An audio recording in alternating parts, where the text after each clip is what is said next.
Hi everybody! Time for your week 2 overview in English 101. So before I get started, I want to draw your attention to that image there that's on our title slide.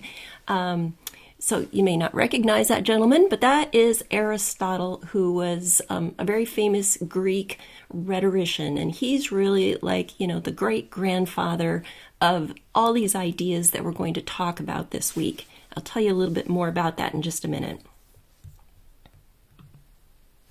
Before we get into that, though, let's take a look at your to-do list for the week. You have some reading from your textbook, The Academic Writer. By Wednesday, please read pages 15 through 43. These are all in Chapter 3, which is called Analyzing Rhetorical Situations. And then by the end of the week, make sure you've wrapped that up by reading pages 57 through 72. I can't emphasize enough how important it is to make sure that you complete the assigned textbook readings.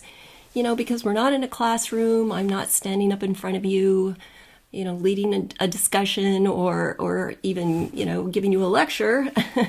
The textbook really stands in for that. And so it is the number one source of the information, the skills, the techniques, what you need to gain from this class. So please make sure that you do that. You also have a 2-part discussion due this week, part 1 by Wednesday, part 2 by Sunday. And start thinking about the organization, the structure, and the content for your rhetorical analysis paper. You can even begin to do a little bit of, pre-writing, whichever one of those techniques works for you. It's not due until next week, but don't put it off. So let's think about what this word means, rhetoric. You've all heard it, but you might not quite know exactly what it means. So it goes way back to the Greeks 2,000 years ago, when the Greek men, who were the only citizens of, the country back then, they didn't have a lot to do except sit around and deliver speeches. That's really was their business. And men every day would go to this place called the auditorium, which, think about it, audio, that's where you're going to go to listen to people. And they would take turns delivering this oratory or these speeches on really any topic that they chose.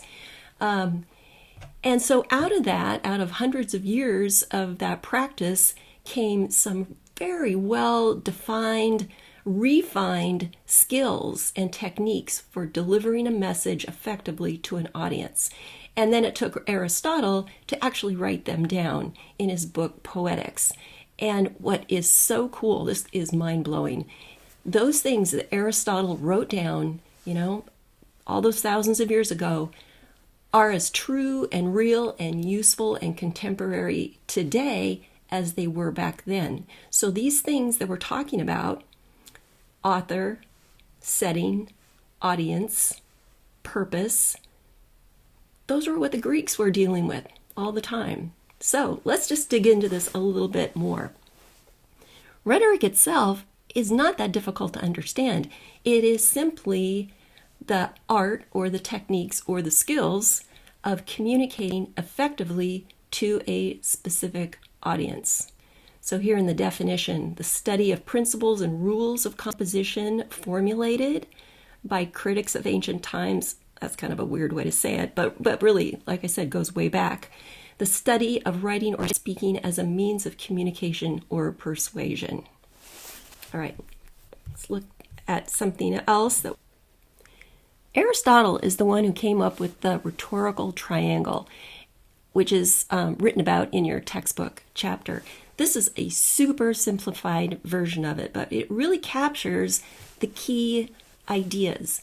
So every communication has these 3 key aspects: an author, or somebody who's doing the communicating, a purpose, a message that it's intended to communicate, and an audience, a group of people or a person who is the intended receiver of this message. So let's just take a look at how this would work for the paper that you are preparing to write. So who's the author? Obviously you. The purpose? This assignment is asking you to analyze an image so that you can learn how the creator of this image embedded their message in it using rhetorical principles and tools. That's why you're doing this assignment. The audience for your paper, your peers, and me, your instructor. Let's take this same rhetorical triangle and see how it would work for the actual ad or visual that you're using to analyze. So we're thinking now about when this visual was created. So who was the author? Well, this would be a creator, a visual designer, probably the company or advertiser or whomever was responsible for those rhetorical choices that show up in the ad. And what was the purpose of it? Obviously, to sell something. And who is the audience? Their target customers. Not everybody. They don't want to sell this thing to everybody on the planet. They have a very specific group of people that they think would be inclined to buy their product. Now, I do want to say, advertisements work really well for this project, but remember, you do not have to use an advertisement. You might have chosen a different visual, and that's great. Here are some possible purposes why somebody might create or communicate a message: to inform, to describe, define, review, notify, to convince, to influence, to recommend, to advocate. There's many, many reasons why somebody formulates a message to communicate. One thing I wanted to point out is the difference between the words persuade and motivate, but these two things really go hand in hand with a lot of communication. So to persuade basically means to change somebody's mind or change their beliefs about something. And then motivate means to convince them to take some action. So if you are a business owner, you create a product that you want to sell, your job is to persuade your target customers to be open to the idea that they need this thing, or to believe that they can't live without it. Their hair will not be shiny enough, or their food won't taste good enough, whatever it is, unless they buy your product. But you need to motivate them to actually go out and buy it, to order it online or drive to a store. Another example would be a political campaign. So you have a candidate whose job is to persuade their constituents that they are the best candidate for the job, but then they also have to motivate those same voters to go out and actually vote. Otherwise, the campaign, is worthless. I got this information from the Purdue Online Writing Lab, which I just want to bring to your attention is an outstanding source of information about writing. Every question you could possibly think of, you can find an answer at the Purdue Online Writing Lab, and that link right there will take you to it. Let's look at your discussion post for the week. Last week, you posted 3 possible choices for your analysis. This week, you're going to take those 3 and narrow it down to 1. So post either the link or the actual image that you're going to be working with so that everybody can see it. And then use the questions in your textbook on pages 43 and 44 to just do a thumbnail analysis of this image. That's due by Wednesday. By Sunday, respond to 2 of your peers using those 3 prompts to give them some feedback on their image and what they wrote as far as their analysis. Once in a while, I toss out an extra credit project for you.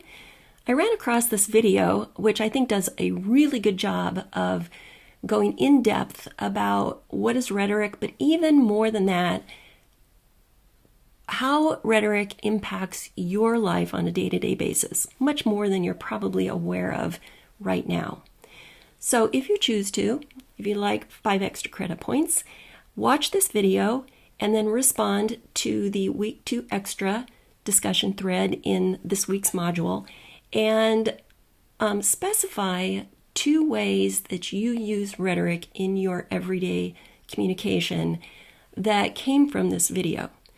So be specific. What is this form of communication? Who is usually the intended audience? And what is it intended to communicate? I'm looking forward to reading those. That's going to be fun. As usual, I will have chat office hours this Tuesday between 10 and 12. That's a quick, easy way to get an answer to your question.